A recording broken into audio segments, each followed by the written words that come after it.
I think the thought is that number one, we all kind of fell in love with what we did here, and we've had a lot of interest from the consumer wanting more, actually.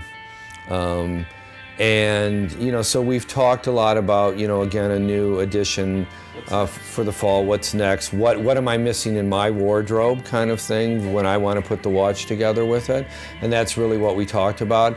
And then the next thing that we've talked about, which we're just in the infancy stages of it, is a different size, and kind of starting from scratch on something like that as well.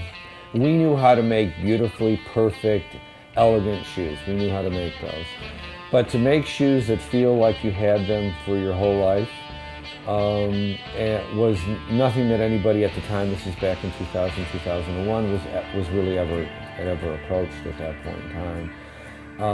And it was one of a number of things in that world that put us on the map in terms of working with leathers, was the way we approached that.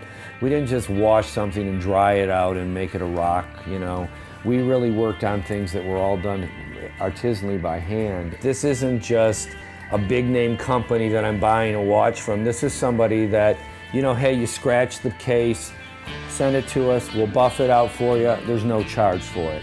Your bezel gets scratched, send it back to us, we'll buff it out. This is kind of a lifetime, And there's not a lot of those things left in our lives today that, that you really do that. I mean, there's very few things that you can buy that you really feel like, hey, I made an investment in it and I feel comfortable with it. And even though more than likely you're not going to need a lot of these things, it's there for you. I mean, a great watch has always been the gentleman's accessory. If it was Einstein, if it was any of the men who we always admired, if it was Warhol, if it's Varvatos himself, a great watch was always the accessory of intellectual and brilliant men.